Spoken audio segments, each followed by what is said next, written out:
कहानी। मानव जीवन और शरीर दुर्लभ है।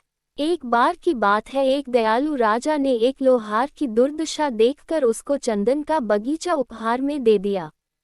लेकिन उस लोहार को चंदन के पेड़ों की कीमत का कोई ज्ञान नहीं था। लेकिन वो ये जानता था कि लकड़ी की तुलना में उसके कोयले थोड़े महंगे बिकते हैं, इसलिए उसने पेड़ों को काटा और उन्हें कोयले के रूप बदल के बेच दिया। धीरे धीरे पूरा बगीचा खत्म हो गया। कुछ दिनों बाद राजा उस लोहार के घर के पास से ही गुजर रहा था। राजा ने सोचा कि लोहार अब बहुत अमीर हो गया होगा। उसे मिलकर उसका हालचाल पूछता चालू। लेकिन वास्तव में देखने पर मालूम हुआ कि लोहार की हालत पहले जैसी ही है। राजा को आश्चर्य हुआ। राजा को लोहार ने बगीचे के साथ क्या किया उसका पता चला। राजा को लोहार की अज्ञानता से दुख हुआ। राजा ने लोहार से पूछा, क्या तुम्हारे पास उन पेड़ों का कोई हिस्सा बचा है? तब लोहार ने कुल्हाड़ी का हटाया राजा को दिखाया।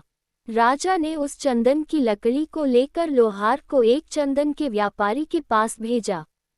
लोहार को उस एक छोटे से टुकड़े के लिए बहुत सारा पैसा मिला। लोहार को अपनी गलती का एहसास हुआ तो वो बहुत रोया। उसने राजा को एक और बगीचा देने की विनती की। ऐसा तोहफा बार बार नहीं मिलता कहकर राजा ने उसे मना कर दिया। अब इस कहानी को हम अपने जीवन के साथ जोड़कर देखते हैं। दोस्तों, हमारी जिंदगी भी उस लोहार की तरह है। हमें अपने जीवन का महत्व जीवन के अंतिम श्वासों में ही समझ आता है। जब हम समझते हैं तब हम कहते हैं, भगवान मुझे थोड़ा और समय दे दो, लेकिन उस समय मिलना असंभव है। मानव जीवन अनमोल है। ऐसी जिंदगी दोबारा नहीं मिलेगी। कहानी का सार, इस दुनिया में नंबर 1 दुर्लभ चीज क्या है? मानव जीवन और मानव शरीर। इस चंदन का मूल्य समझ लो, वरना उसका कोयला तो होना ही है। कहानी अच्छी लगी तो लाइक, कमेंट, शेयर करें। Please subscribe my channel Sanjana sweet motivational Hindi कहानियाँ।